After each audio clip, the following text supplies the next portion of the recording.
All right, Matt wants to know about procrastination. In particular, he says, how do you combat procrastination even when you are aware that you are procrastinating? Well, Matt, my theory on procrastination says that it comes from one of two places. First, if your mind does not believe in the importance or necessity of what you're trying to accomplish, it has evolved to try to resist putting energy into that particular endeavor.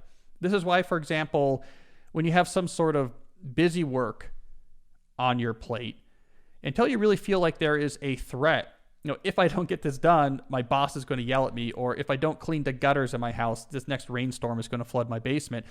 Without that threat of something bad going to happen, it's really hard to get your motivation up to do it.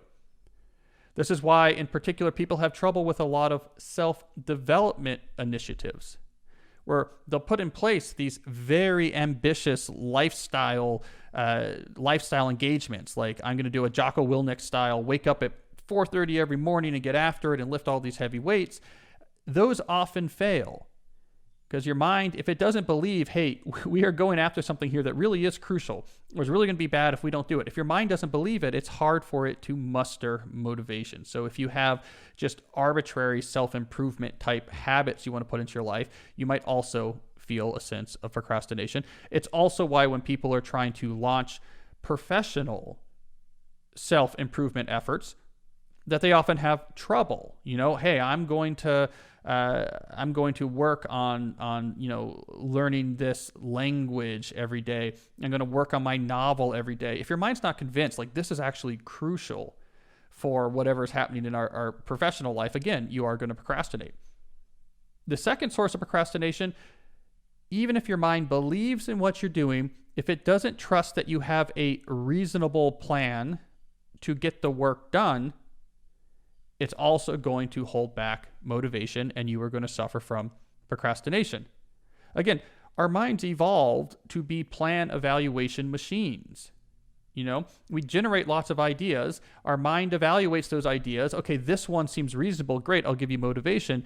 These plans seem bad. The example I always give is that the caveman having the idea to charge the mammoth and jump on its back and try to bash in its head with a rock. Your brain will say, I don't think that's a pretty reasonable plan. So I'm not going to make you feel motivated for that. But another plan of let's surround the mammoth and throw spears at it, your brain says, I believe that could work. So let's have some motivation for that. Let's not procrastinate on that particular plan. That still happens today. This is why athletes have coaches.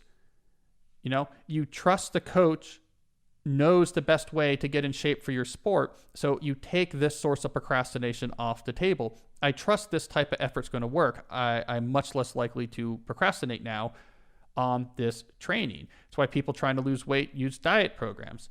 You can trust the program has been designed to work, and you're more likely to stick with it than just coming up with your own rules. So Matt, to get back to your original question, if you're dealing with procrastination, make sure that you're picking your targets very carefully.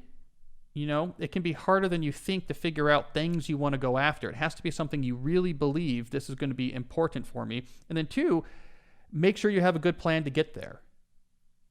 Make sure that you are looking at experts, you're looking at the examples of other people who've gotten there, you're bringing on training programs, maybe even some sort of informal coaching, but really try to convince your brain, I have the right plan to get to this goal. You do those two things, you'll find procrastination won't play as big of a role in your life.